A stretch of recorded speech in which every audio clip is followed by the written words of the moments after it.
La crisis del sistema de pensiones en España es uno de los temas recurrentes en la actualidad económica.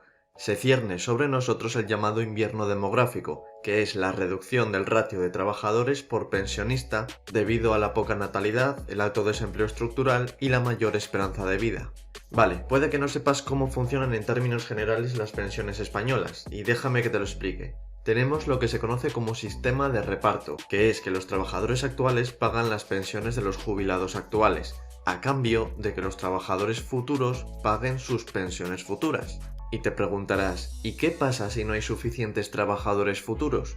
Pues has dado con la clave del problema. El sistema de pensiones en España es un esquema piramidal, porque el pago a los inversores presentes depende de que existan inversores futuros.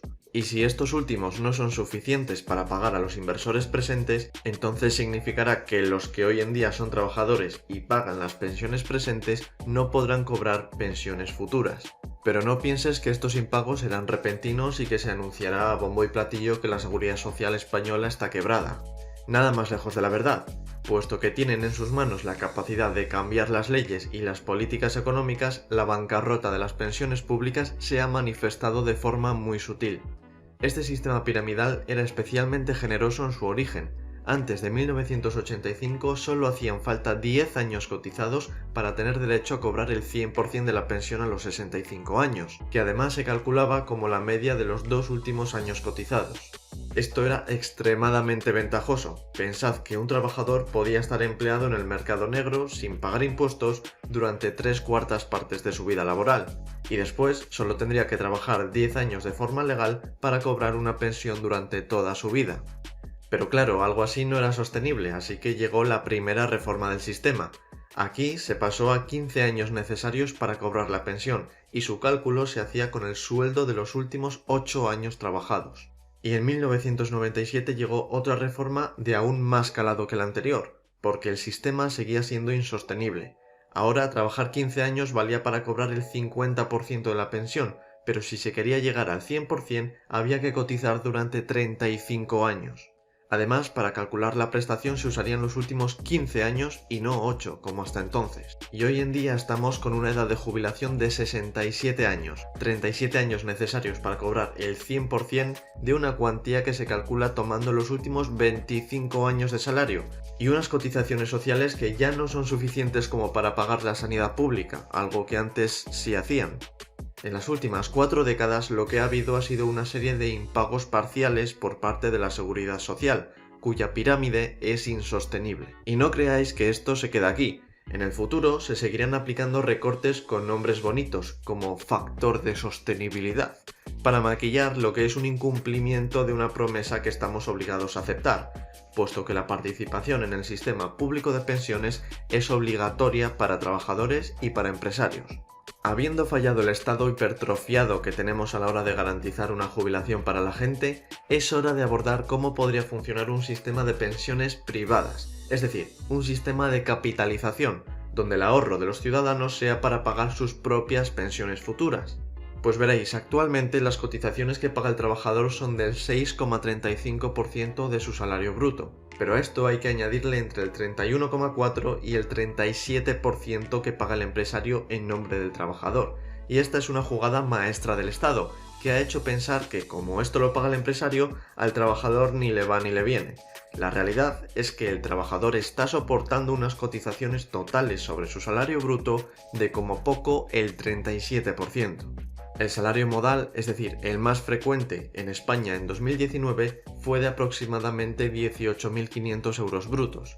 Esto quiere decir que las cotizaciones sociales ascenderían a algo más de 6.800 euros anuales. Si este dinero no va a pagar las pensiones de los jubilados actuales, ¿a dónde podría ir? Pues a la inversión propia del trabajador, como pasa en otros países, y esta podría materializarse a través de muchas vías, aunque la más famosa es la renta variable. Por ejemplo, las acciones americanas se han revalorizado durante los últimos 200 años a un ritmo del 6,6% real, descontando la inflación.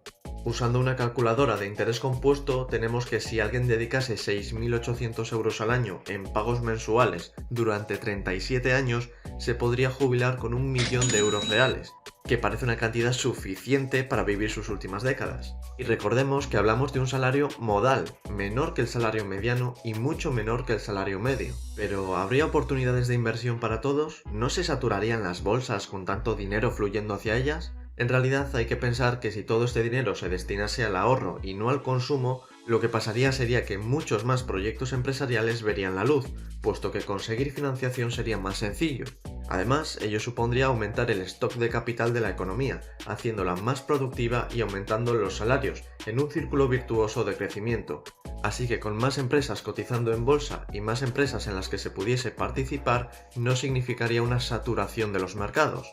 Y quizás eso de invertir nuestros ahorros en los volátiles mercados financieros no sea algo que suene bien, pero lo primero es que no tenemos por qué invertir en acciones, sino también podemos hacerlo en renta fija.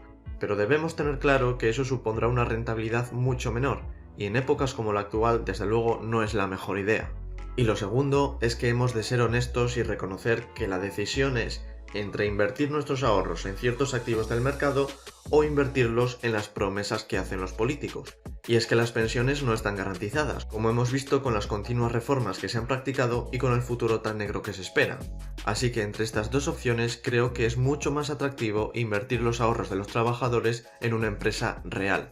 Pero ¿en qué país nos podemos fijar para establecer este sistema de pensiones? Pues un buen ejemplo es Dinamarca, una nación con la que nadie en la izquierda política suele tener problemas. ¿Y cómo funcionan las pensiones danesas?